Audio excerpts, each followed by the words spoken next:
Hello friends, in the last video we have discussed section 11 of the LLP Act 2008. In this video we are going to discuss section 12 to section 14 of the LLP Act 2008. In the last video we have discussed that as per section 11 there shall be at least two partners who are going to associate to run any lawful business with the profit motive, and they shall subscribe their name to the incorporation document. So the section 11 subsection 1 clause A says that there should be at least two subscribers who shall subscribe their name to the incorporation document. Further, such incorporation document is required to be filed in the prescribed form.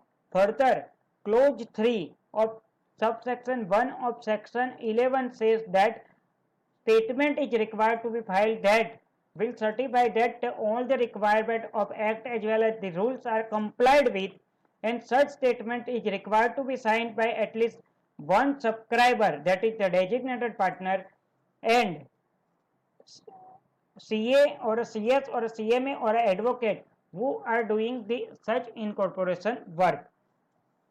So if the requirement of section 11 are fulfilled, then registered within 14 days registered such incorporation document, and it will give the certificate of LLP that it is incorporated by the name specified in the application. So as per section 12, if the requirement of section 11 is fulfilled, then registrar will register the incorporation document within 14 days, and it will give the certificate of incorporation by the name specified in the application form.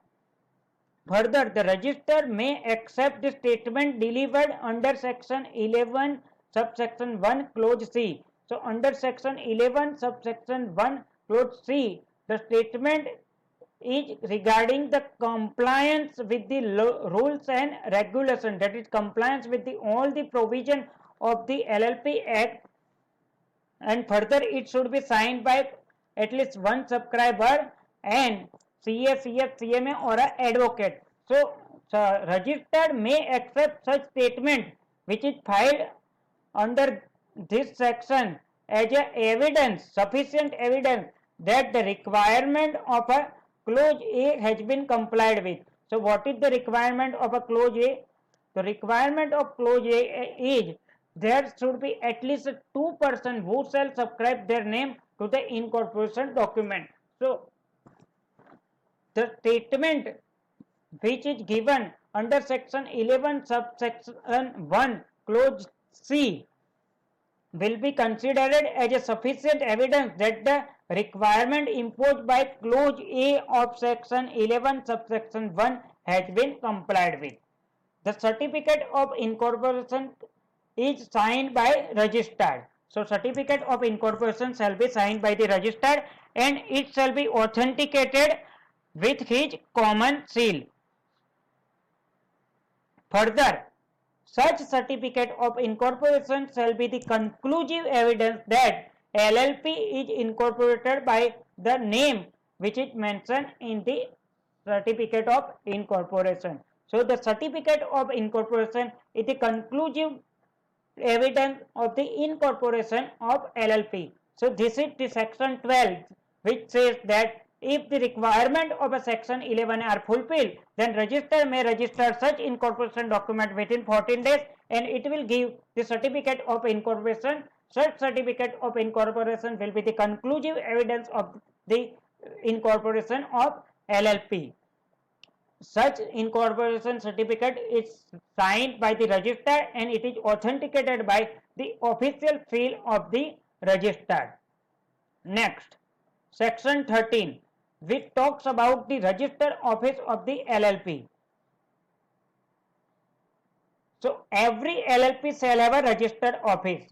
So as per section 11, the incorporation document is required to be filed with the register of the state in which the register office of the LLP is situated. So the register office is the primary requirement for the purpose of LLP document.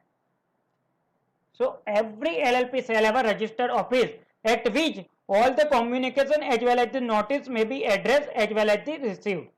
So at the register office is the place at which all the communication notice which are going to be addressed or which are going to be received.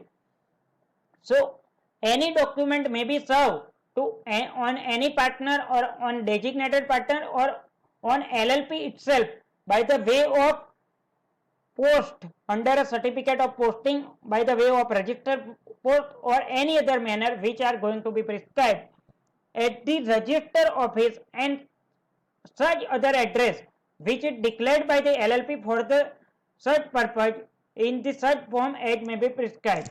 So every LLP shall have a register office at which all communication are done, and at such address any LLP or a partner or a designated partner, the document or a notice will be served on such registered address.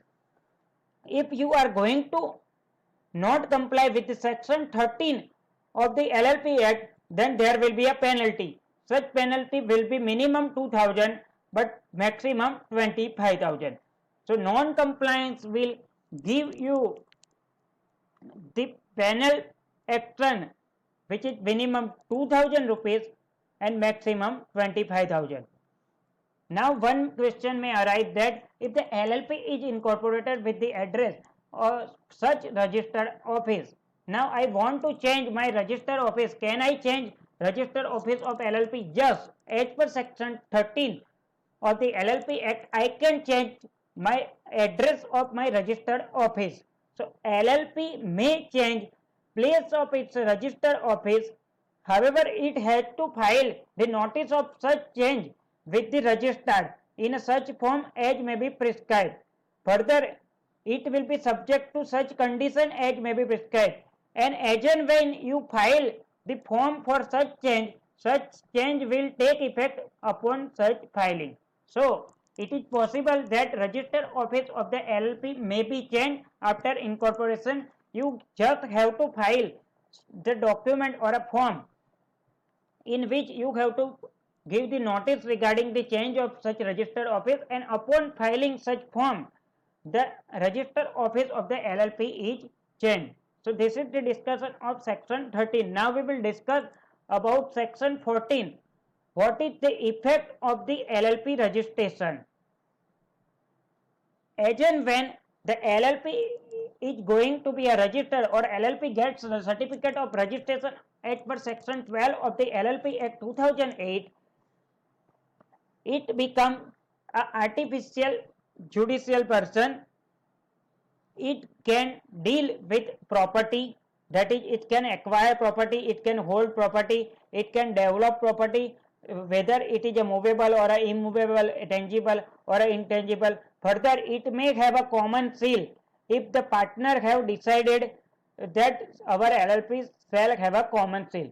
Further, such LLP can do or suffer such other act as any body corporate as lawfully can do or suffer. So LLP is a body corporate, we have already discussed in our previous video. So as another body corporate can do any act or suffer from any other act, LLP can also do such act or suffering from such other act.